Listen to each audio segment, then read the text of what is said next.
Hello friends, I am Pooja and welcome to teaching competition.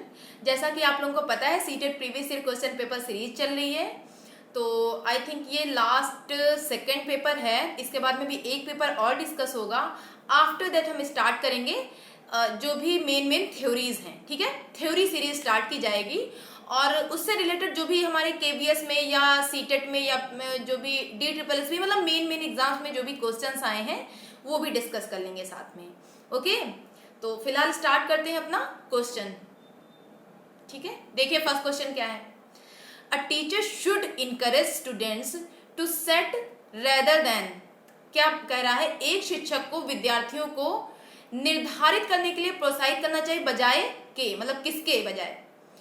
ए तो कह रहा है प्रदर्शन लक्ष्य और अधिगम लक्ष्य, मतलब एक शिक्षक को विद्यार्थी को प्रदर्शन लक्ष्य निर्धारित करने के लिए प्रोत्साहित करना चाहिए बजाय अधिगम लक्ष्य के। तो देखिए लर्निंग गोल हमारा जरूरी होता है, तो ये तो क्वेश्चन हो गया गलत, क्योंकि यहाँ पे लिखा है बजाय इसके। ठीक है, ये जो लिखा हुआ है ना, इसने सब गड़बड़ कर दिया।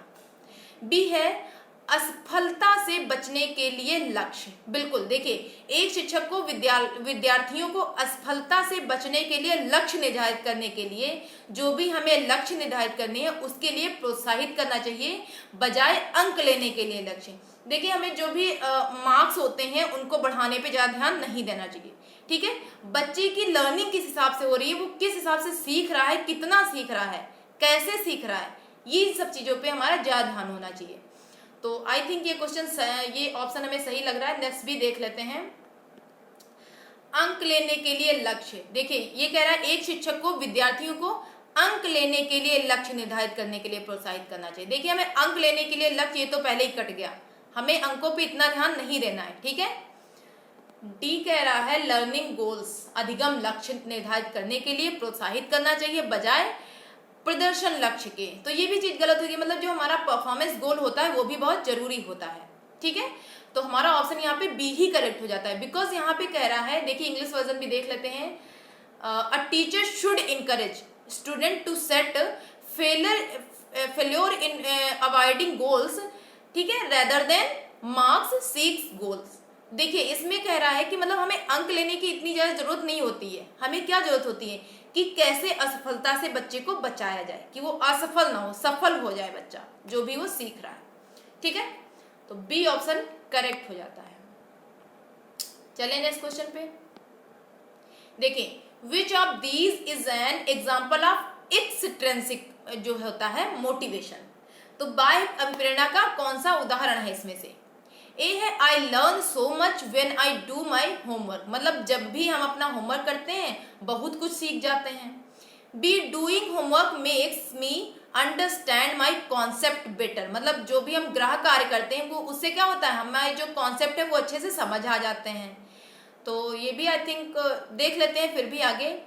आई complete my homework because the teacher gives us marks for each assignment. देखिए यहाँ पे हो रही है एक्सट्रिंसिक मोटिवेशन की बात, ठीक है, बाह्य अभिप्रेरणा की बात, क्योंकि यहाँ बच्चे को क्या मिल रहा है, अंक मिल रहा है बच्चे को। ठीक है, मैं अपना गृह कार्य पूरा करती हूँ क्योंकि शिक्षक प्रत्येक नियत कार्य के लिए हमें अंक देते हैं, अंक बच्चे को मिल रहा है, तो ये हो गया आपका बाह्य अभिप्रेरणा।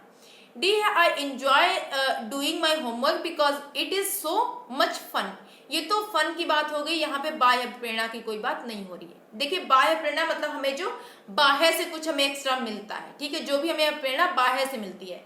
आंतरिक प्रेरणा जो वो होती है जो हमें अंदरूनी, मतलब हमारी इच्छा हो खुद से करने की, तो वो चीज हो जाती है आंतरिक प्रेरणा। अभी कोई हमें कुछ समझाता है तो वो चीज क्या होगी, हमें फिर आंतरिक प्रेरणा होगी कि यार मैं ये चीज करूँ। ठीक, बाह्य प्रेरणा में क्या होगा, अब हमें अंक मिल रहे हैं। देखिए यहाँ पे सी ऑप्शन ये कह भी रहा है, मैं अपना गृह कार्य पूरा करती हूँ क्योंकि शिक्षक हमें अंक देते हैं इसलिए मैं करती हूँ, मतलब ये बाह्य अभिप्रेरणा है, बाह्य से हमें कुछ मिल रहा है। सी ऑप्शन करेक्ट हो जाता है। Okay, let's move. देखिए question, which of the following strategies would promote meaning making in children. निम्नलिखित रणनीतियों में से कौन सी बच्चों में अर्थ निर्माण को बढ़ावा देती है। अर्थ निर्माण मतलब बच्चा कुछ भी पढ़ रहा है उसको समझ रहा है। ठीक है, ए है transmission of information. B using punitive measures, मतलब दंड यूज करो आप, जो भी बच्चे को पनिशमेंट दो। ठीक है, दंडात्मक साधनों का प्रयोग करना। सी यूनिफॉर्म एंड स्टैंडर्डाइज्ड टेस्टिंग, एक रूप और मानकीकृत परीक्षण। एंड डी है एक्सप्लोरेशन एंड डिस्कशन। बिल्कुल डी ऑप्शन यहाँ पे सही हो जाता है, क्योंकि बच्चा कुछ एक्सप्लोर कर रहा है। यहाँ पे क्वेश्चन कह रहा है निम्नलिखित रणनीतियों में से कौन सी बच्चों में अर्थ निर्माण को बढ़ावा देती है, मतलब खुद से बच्चा कुछ अर्थ निकाल रहा है, ठीक है, तो उस चीज के लिए, मीनिंग मेकिंग के लिए कौन सी रणनीति बढ़ावा देगी, तो वो हो जाएगा डिस्कशन। बच्चा डिस्कस करेगा तो उससे भी कुछ ना कुछ सीखेगा एक्स्ट्रा, खुद से एक्सप्लोर करेगा, खुद से वो कुछ ढूंढ रहा है, खुद से अन्वेषण कर रहा है, तो डी ऑप्शन यहाँ करेक्ट हो जाएगा। ओके, चले नेक्स्ट क्वेश्चन पे। In a primary classroom a teacher should, देखिए एक प्राइमरी कक्षा में एक टीचर को क्या करना चाहिए। ए है गिव ओनली नॉन एग्जाम्पल्स, केवल गैर उदाहरण देने चाहिए। बी उदाहरण एवं गैर उदाहरण दोनों देने चाहिए, बिल्कुल दोनों ही देने चाहिए वैसे। सी है not give any examples and non examples, मतलब कोई एग्जाम्पल भी ना दो और गैर उदाहरण भी ना दो, ठीक है। डी है गिव ओनली एग्जाम्पल, केवल उदाहरण देने चाहिए। तो देखिए यहाँ पे बात हो रही है कि एक शिक्षक को क्या करना चाहिए, शिक्षक को क्या करना चाहिए, उदाहरण भी देना चाहिए प्लस गैर उदाहरण, मतलब दोनों ही देने चाहिए। तो यहाँ पे बी ऑप्शन करेक्ट हो जाएगा। उदाहरण मतलब हो गया कि जो भी रियल सिचुएशंस होती हैं उससे, उस चीजों से बच्चों को पढ़ाना। और गैर उदाहरण में वो आ जाएगा आपने कोई कॉन्सेप्ट पढ़ाया, इनडायरेक्टली वो रियल सिचुएशन से मैच कर रहा हो, ठीक है, वो चीज आ जाती है उसमें। तो बी ऑप्शन करेक्ट हो जाता है। नेक्स्ट क्वेश्चन पे चलें। देखिए निम्नलिखित में से कौन प्रभावी अधिगम रणनीतियों के उदाहरण हैं। Which of the following are examples of effective learning strategies?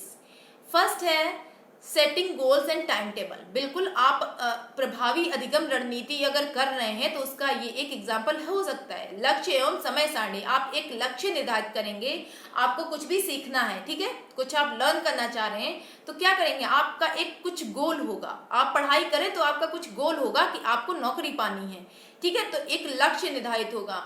समय सारणी, आप टाइम टेबल बनाएंगे, टाइम टेबल के हिसाब से अपना सारा काम करते हैं, सारे सब्जेक्ट्स पढ़ते हैं, तो वो एक चीज हो गई, ठीक है। तो ए जो फर्स्ट है वो तो बिल्कुल सही है। सेकंड लिख लेते हैं making organisational charts and concept map. बिल्कुल देखिए संगठनात्मक चार्टों और अवधारणात्मक नक्शे बनाना, ये भी आ जाता है हमारे प्रभावी अधिगम रणनीति में, ठीक है। नेक्स्ट है उदाहरण और गैर उदाहरण के बारे में सोचना। बिल्कुल आप अगर उदाहरण के बारे में, गैर उदाहरण के बारे में सोचेंगे तो आपका दिमाग थोड़ा मतलब चलाना पड़ेगा थोड़ा सा आपको अपना दिमाग, ठीक है। तो सी ऑप्शन भी करेक्ट हो जाता है, ये भी एक अधिगम की प्रभावी रणनीति है। फोर्थ देख लेते हैं हम उम्र साथी को समझाना। आप पीयर ट्यूटरिंग करते हैं, ग्रुप डिस्कशन करते हैं, ठीक है, तो उसमें क्या होता है आपका नॉलेज बढ़ रहा होता है, ठीक है। आपने जो भी लर्न किया है, बच्चे दूसरे को आप पढ़ा रहे हैं या समझा रहे हैं, तो आपका नॉलेज बढ़ ही रहा होता है, एक तरह से आपका रिवीजन हो रहा होता है। तो ये भी चीज बिल्कुल सही है, explaining to peer.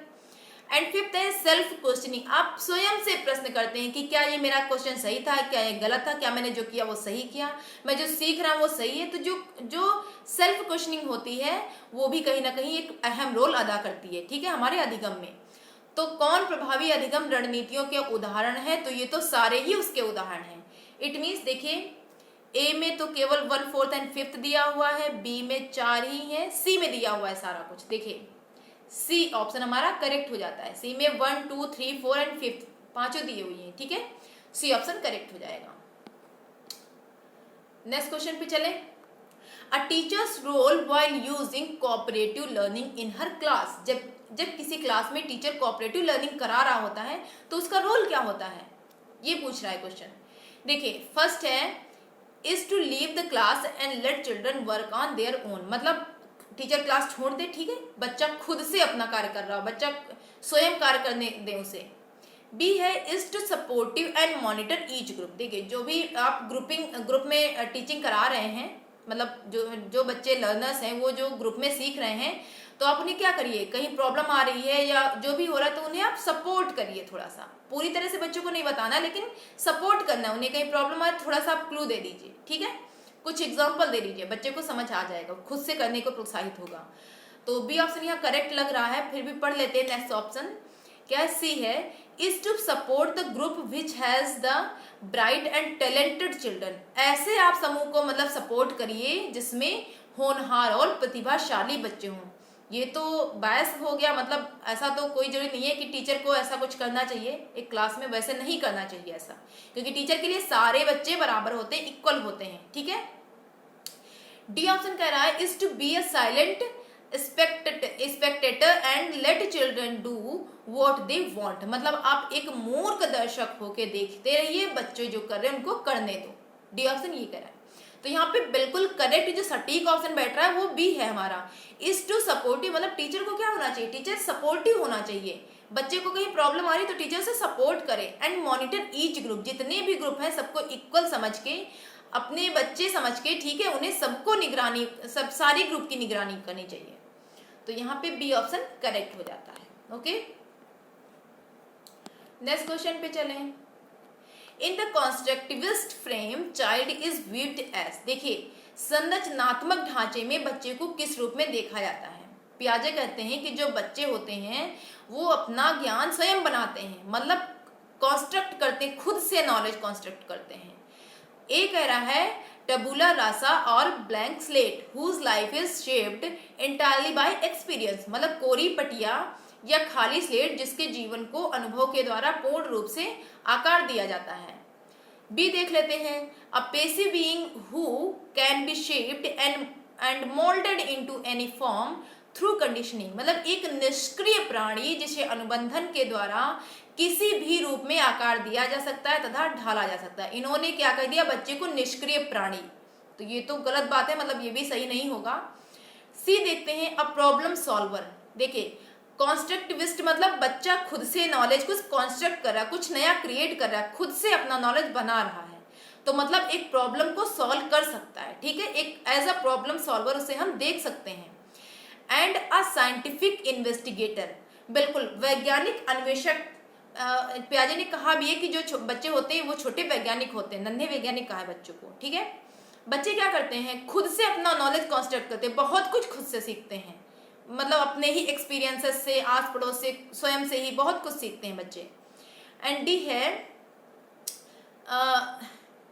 मिनिच्योर adult who is less than adult in all aspect such as size cognition emotions, मतलब लघु वयस्क के रूप में जो सभी पक्षों जैसे आकार, संज्ञान तथा संवेग में वयस्क की तुलना में कम है। ये भी सही नहीं है। यहाँ पे बिल्कुल करेक्ट ऑप्शन बैठता है सी, क्योंकि यहाँ बात हो रही है कॉन्स्ट्रक्टिविस्ट फ्रेम की, मतलब कॉन्स्ट्रक्टिविस्ट फ्रेम का मतलब हुआ कि बच्चा खुद से नॉलेज कॉन्स्ट्रक्ट कर रहा है, ठीक है, खुद नॉलेज अपना बना रहा है, खुद से कुछ क्रिएट करता है, तो वो है ऑप्शन सी में हमें दिख रहा है कि एज अ प्रॉब्लम सॉल्वर उसे देख सकते हैं, साइंटिफिक इन्वेस्टिगेटर उसे हम कह सकते हैं, ठीक है, ऑप्शन सी यहाँ करेक्ट हो जाएगा। ओके, नेक्स्ट क्वेश्चन पे चलें। चिल्ड्रंस एरर्स एंड मिसकॉन्सेप्शंस, जो भी बच्चे गलतियां करते हैं, जो भी भ्रांत धारणाएं हैं, उसके बारे में बात की गई है। 4 ऑप्शन दिए हैं, देखते हैं कौन सा सही है। देखिए फर्स्ट कह रहा है शिक्षण अधिगम प्रक्रिया के लिए रुकावट एवं विघ्न, मतलब हिंड्रेंस होता है वो किसके लिए, टीचिंग और लर्निंग प्रोसेस के लिए, ठीक। बी है should be ignored in the teaching learning process, मतलब अनदेखी कर देनी चाहिए, ठीक, इसको अनदेखी कर देनी चाहिए, जो भी बच्चों की गलतियां उनको आप अनदेखी करिए, उन पर ध्यान ही न दीजिए। बी ऑप्शन ये कहना चाह रहा है। C signify that children's capabilities are far inferior than that of adults, सूचित करती हैं कि बच्चों की क्षमताएं वयस्कों की तुलना में बहुत निम्न स्तर की हैं। देखिए हम ये नहीं कहेंगे कि बच्चों की जो क्षमताएं वो निम्न स्तर की हैं, ये चीज हो सकती है कि बच्चों का जो नॉलेज है वो आपसे डिफरेंट होता है, लेकिन वो उनके भी कुछ अपनी क्षमताएं, कुछ अपनी एबिलिटी कैपेसिटी होती है, ठीक है। डी है are a significant step in the teaching learning process, शिक्षण अधिगम प्रक्रिया में एक महत्वपूर्ण कदम है। देखिए आप कुछ सीख रहे हैं, ठीक है, लर्निंग कर रहे हैं आप कुछ, तो उसमें एरर जो होता है वो एक इम्पॉर्टेंट रोल, मतलब एक महत्वपूर्ण अपनी भूमिका निभाता है। जो आपकी गलतियां होंगी, जो आप गलतियां करेंगे, क्योंकि आप कुछ सीख रहे हैं, गलतियां करेंगे, उन गलतियों से आप कुछ सीखेंगे ही। ऐसा तो नहीं कि उन गलतियों से आपने नहीं सीखा तो वो चीज गलत है, बट आप अपनी गलतियों से कुछ सीख रहे हैं तो वो एक प्लस पॉइंट है आपकी लर्निंग में, ठीक है। तो यहाँ पे डी ऑप्शन करेक्ट हो जाता है कि ये एक पार्ट है हमारी लर्निंग का, शिक्षण अधिगम प्रक्रिया में महत्वपूर्ण कदम है, ठीक है। तो children's error and misconceptions are a significant step in the teaching learning process, ठीक, डी ऑप्शन करेक्ट हो जाता है।